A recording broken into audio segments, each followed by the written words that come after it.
If you're doing your MBA, getting the job you want is one of the biggest things on your mind.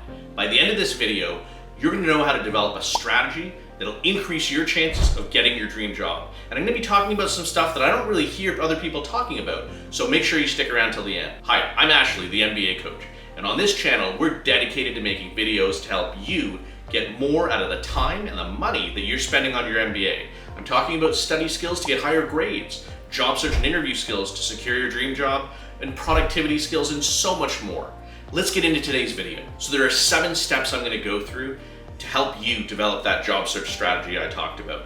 Before I get there though, let's talk about one thing that runs all the way through, and that's being organized and developing a job search plan. This is really important because what ends up happening is you have so many different loose ends that can get lost if you don't tie them together. And by that I mean having a job search plan, using an app like Notion. That's my personal favorite. I'll be doing videos on how to make that job search plan. But I think it's so important because there's so many different things that you're doing as part of this that you need to keep track of all of them. Before I get into the 7 steps, the last thing I want to talk to you about is the idea of becoming a desirable candidate. Your job search is so much easier if you're the kind of candidate that these companies want. So one of the things you can do is get higher grades. Work on finding ways to do that. We talk about that a whole bunch on this channel. Put yourself in a position where you're able to develop leadership experiences, experience challenges, overcome things, be part of your social community so you develop and have these opportunities that you're able to talk about in interviews. I guess the last thing I'd say is be interesting. Find things that you care about, that you're excited about, and really dive into them. Become the person that if you were talking to that person, you would be interested in them. So step 1 is figuring out what you want. What companies do you want to work for? What jobs do you want to target? This is really important because it then sets the stage for all the future steps in this process, in this strategy. So you have to figure out what do you want to do. And that involves reading, it involves talking to people, it involves your own experiences. The one thing I would say here is that people sometimes miss out on some really interesting opportunities because they don't really think about them. They come in dead set on this one thing. There's a lot of interesting stuff out there. Don't take too much time, but take some time to explore these things. You may thank yourself for it after. And before we go on to step 2, the goal here is to develop a list of 10 to 12 companies that hire MBAs for the job that you're targeting. Okay, let's go to step 2. Step 2 is informational interviews. So an informational interview is essentially where you meet with someone, or you have a coffee with someone, or you chat with someone without a job directly at the end of it. The purpose for these interviews are so you can understand better what's involved in the role, but you learn and develop the language that people in the industry use so that when you're actually interviewing for those jobs, you can use that language back to them and you seem more learned, you seem more aware of what the job actually is. The final reason you do these informational interviews is to try and make an impression such that those people will help champion you when the time comes to do interviews. So how do you find these interviews? How do you get them? Well, the easiest way, and the way people often will do it, is using their own existing network. That's part of it, is your friends and your family and people like that. The bigger way to do it, and I think a way people don't take advantage of enough, is using LinkedIn. LinkedIn is an incredibly powerful tool, and what it lets you do is it enables you to search by job, by company, but also by school the person graduated from. You may have an alumni directory.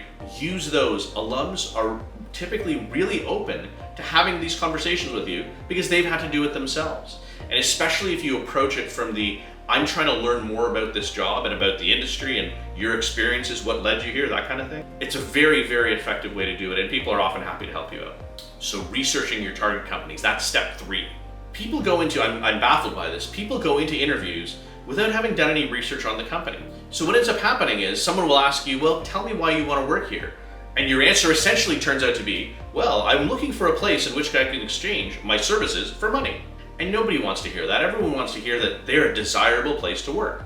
And if you're applying there, you would think that it is a desirable place to work because you're going to spend probably a lot of time there over the next few years if you end up getting that job. So researching the company is really important because it does 2 things. 1, it puts you in a good position to answer questions in interviews. It shows that you understand the company, the culture, the environment, stuff like that. But secondly, it helps you discover, wow, the culture in this place is not somewhere I want to be. I'm not well suited to it. I'm less likely to succeed there, and I don't want to spend my time there. That's so valuable for you to find out. And that's part of this research process. Step number 4, developing your interview skills. Interviewing is a skill. Interviewing can be learned. You can get better at interviewing by practicing. So many people miss this, and I don't know why. And I don't know if it's a lack of awareness of how to do it. What's the process of getting better at it? I don't know whether it's people are just really busy and sort of hope things work out for the best. Whatever that reason is, if you can take where you are now and get better at interviewing, that is going to give you a real advantage or improve your chances of getting that job that you want. So what does this look like? How do you go about doing it? There's a few different ways. The first and kind of the obvious stuff is YouTube, Google searching, figuring out ways to get better at interviews. I have a whole bunch of stuff on my channel. I have some, I'll be putting more on as well. But there are a couple of things that I would just throw out there right now that you can do. First off, videotape yourself. The opportunity that exists now with iPhones and iPads and other smartphones, whatever, to record yourself giving answers to interviews is huge. So for example, I have noticed after watching myself recorded, I use the word so a lot. I use the word so a lot less than I used to because I've seen myself on camera doing it. You will be amazed at how often you say things like or whatever, your verbal tics. And when you tell someone they have that, they're like, absolutely not. I don't do that. Then they watch themselves on camera and they're like, oh my God, I really do that. So I record yourself. Huge upgrade right there. Think about what questions you're likely to be asked in an interview and prepare answers for them. And I'm not talking about memorizing answers. That's not the way to go. You want to go by bullet points. But then what you want is you want those bullet points to roll off your tongue. You want to have said them enough times that you kind of had the opportunity to think about them and say, well, do I like the way that sounds? Maybe I can say that better. Wait, there's another example I can pull in. Let me use that one here. What I would recommend is, again, in the recording vein of things, each question that you think you're going to get, and this is going to take some work. Remember we talked about that earlier, but if you practice an answer, record yourself, watch it. Do it again, watch it. In between, evaluate, analyze, critique. How can you do that better? You do that 4 or 5 times on each question, and I know that's a lot, but you start selectively. What are the highest probability questions? Tell me about yourself. Tell me why you want to work here. What are your key strengths and weaknesses? Tell me a time when you faced a challenging environment. All of those things are pretty common questions. So what you can do is prep for some of those and then gradually work down the list of probabilities. One last thing I'd say when it comes to better interviews, think about 3 key messages that you want to leave the interviewer with. So where you were to say, I think the key skills for this job are 1, 2, and 3. And in your interview, make sure that you're talking about how your background, your experience, all of those things are perfectly setting you up to excel in this job. Okay, it's game time now. Step number 5, the interviews themselves. So it's time to put your game face on. It's time to get ready. It's time to know exactly where you're going. It's time to know exactly what you're gonna wear. It's time to remember to shake hands firmly. Remember to look them in the eye, little things like that. I would recommend going there 10, 15, 20 minutes early, because the last thing you want to be doing is finding out 5 minutes before you actually have to be on another floor. It's a different place where you're being interviewed, and that just layers on the stress. And I guess the last thing I'd say, and I know this can be hard for some folks, is try to enjoy the experience. You are so much more likely to have success in an interview if you're enjoying yourself. You've worked hard to get here. Enjoy that process and increase your odds of getting that job. Okay, we're almost there. Let's talk about what you do after the interview. So I have 2 things that I think are so important. Number 1 is you send a thank you email. It's an email saying, thank you for taking the time to meet with me. I really appreciate the opportunity to speak with you. And then you refer to something that you talked about in the interview. I really appreciate that recommendation for a book that you suggested. I'm actually gonna go out and get it right now. Whatever it is, something that says thank you and something that refers back to the interview itself. The second thing is what I call an after action report. I think this is one of the most important things. After every interview, take 10, 15 minutes, go to a coffee shop, go somewhere quiet, and make notes on what did you do well? What do you need to improve on? And be really honest with yourself, because this is how you get better, is you honestly critique yourself.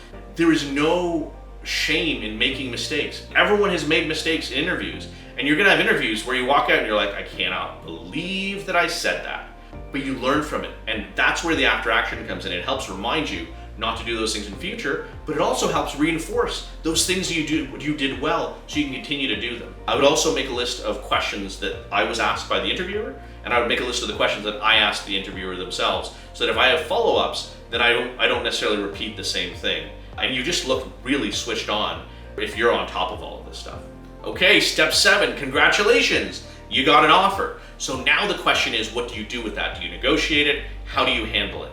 It's pretty tough in sound bites to really go through how to negotiate an offer. It's pretty serious stuff. So I would encourage you to do a bunch of different things. I'm not going to give you too much nuance here. I would talk to the person who teaches the prof who teaches negotiations at your school. There's a lot of stuff you can read about it. I would probably recommend actually a book called Getting to Yes. It's sort of one of the OG type books on this topic.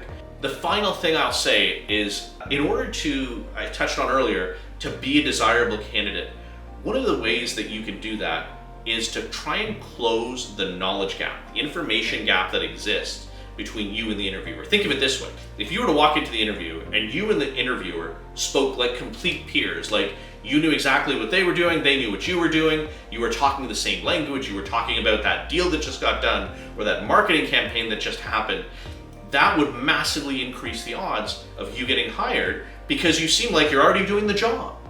One of the ways to do that is to use Twitter and 21st century tools, Twitter in particular, in a really effective way in order to close that gap with the interviewer.